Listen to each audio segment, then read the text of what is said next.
That's probably not good. So yeah, we're not going to be fixing that.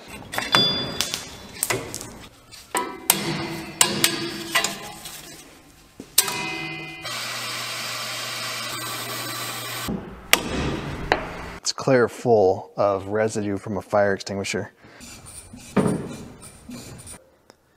We should have just replaced all the brake lines and all the fuel lines from the get-go.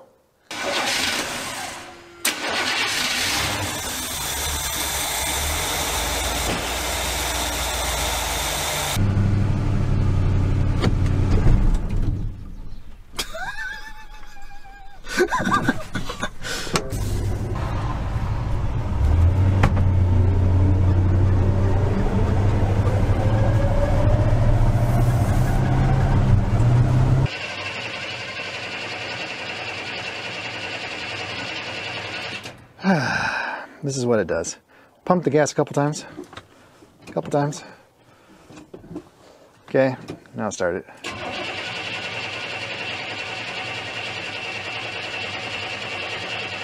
I just don't get it. All right, hold your foot all the way to the floor. Now start it. Nope, don't touch it.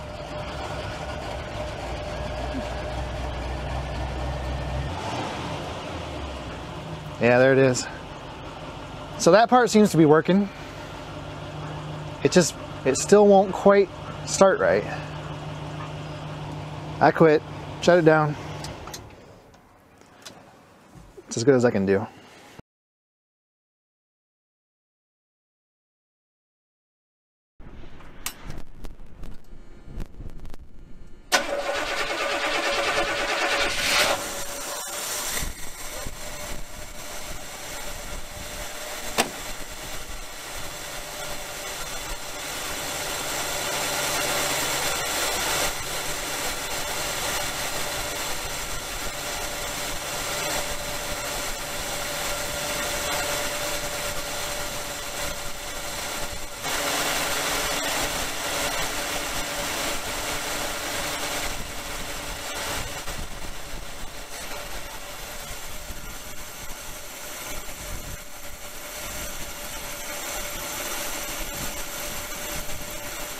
That's how it should run.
I thought you might like some closure. It's no secret that I've been on the struggle bus with this Chevy C10 project, and I'm talking way at the back of the struggle bus. But I think we finally got it. It starts good, and it runs good, it drives good. I mean, it is good. As good as we can expect for a 40-year-old carbureted engine.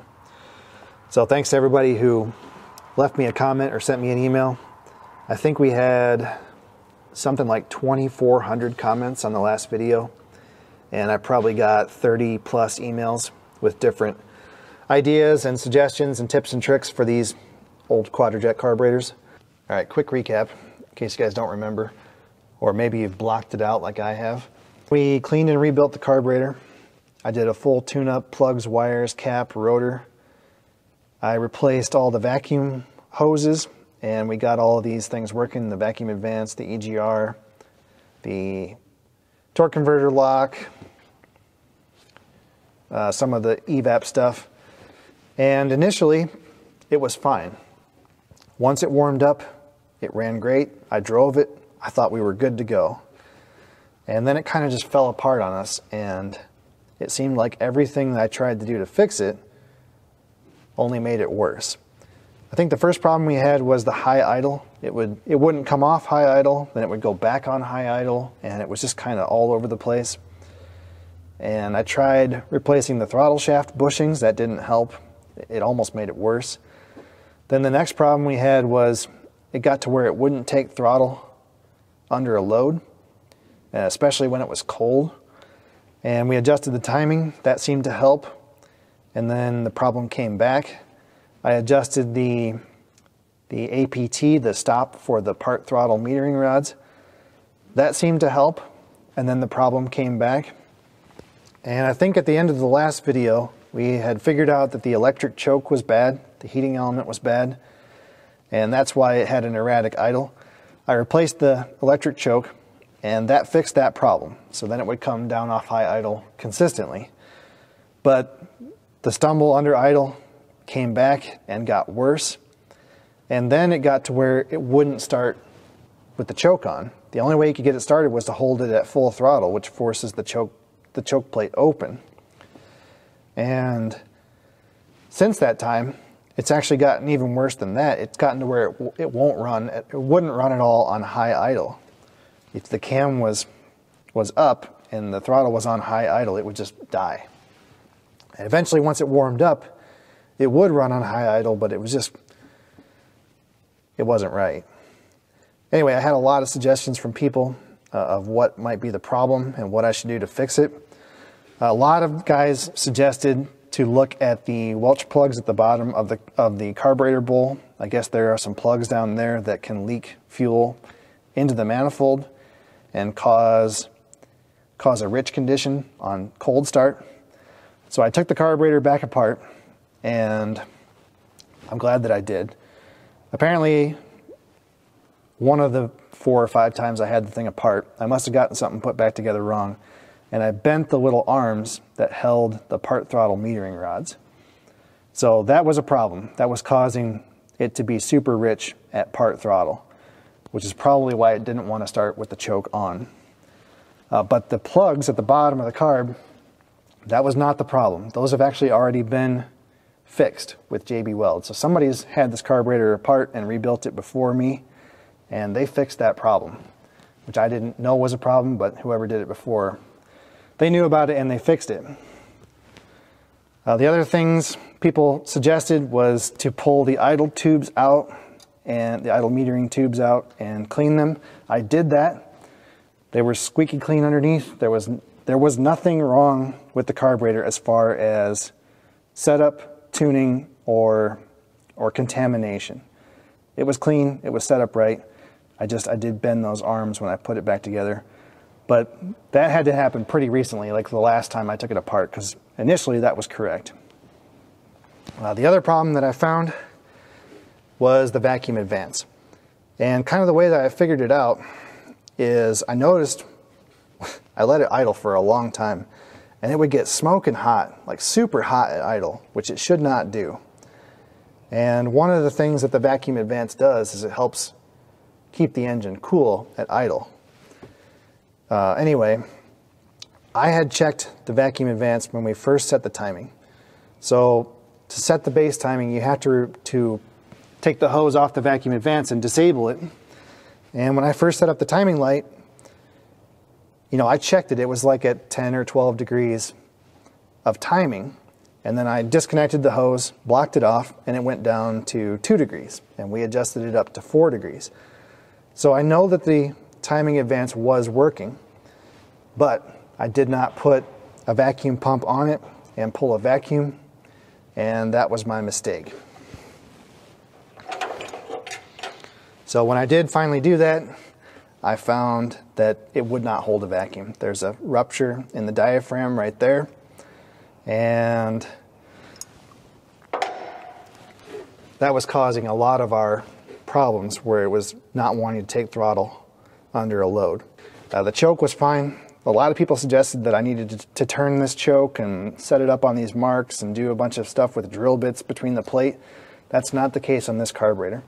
You set it at the notch and that's it. The rotation of the choke only adjusts the amount of time that the choke stays on. It doesn't adjust how much choke it gets, if that makes sense.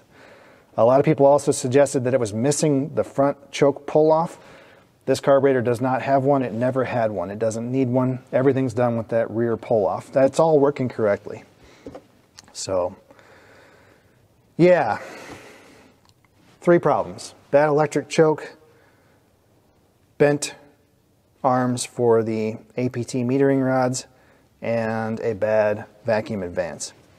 So I would guess what happened is initially all that stuff was working fine, and then just slowly from us running it, it all started to fail. So the electric heating element here in the choke, it was probably working correctly initially, and then it just slowly failed. And the same thing with the vacuum advance. It probably had a tiny little pinhole in it, and the more we ran it and drove it, the bigger the hole got and the less that it was working. So yeah, I guess all's well that ends well. It cost me a lot of time and frustration, but at least we figured it out. So yeah, that's it, guys. Thanks for watching. Not too exciting, but I thought you might want to know what I figured out. You sure you want to go out there, pup? Sounds awful windy. What about this? How about we go for a ride? Yeah? Come on, up. That's what I thought.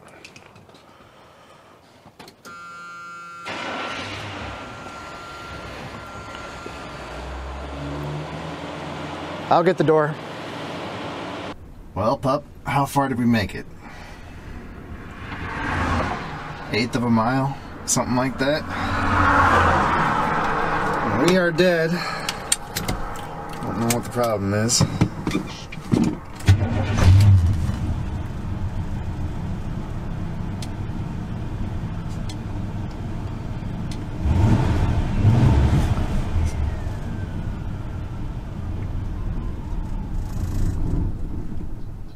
Are we just out of gas? I don't think the gauge actually works right.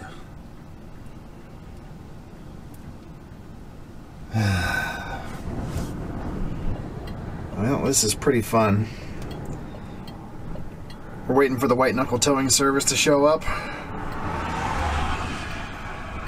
Sorry, Max.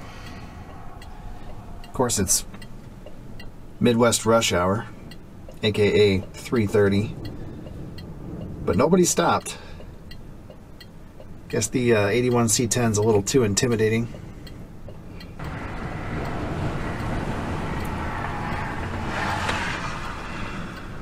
Alright, pup. It's better than walking, right? Hi, folks. Yeah. This is gonna be challenging. I told everybody it's Midwest rush hour. Yeah, we might have to. 3:36.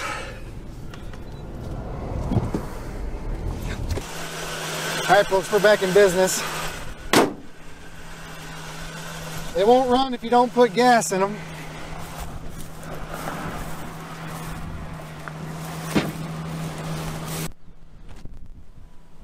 Alright, lady. I'm going to travel to the big city and put some gas in it. I got it, co-pilot. Yep, you take the pup, and I'll see you later. Okay. Thanks for your help. Yep.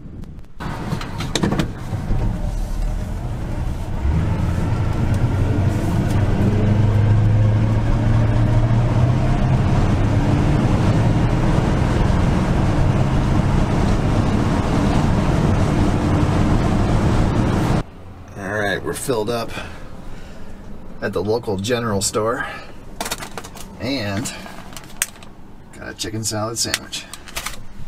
Let's see if she'll start.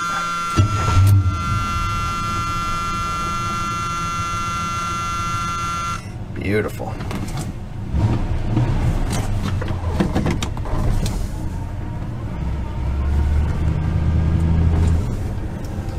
Just a tiny little stumble off of idle. but it's a whole lot better than it used to be. All right, folks, that's it. For real this time. Way too windy out here.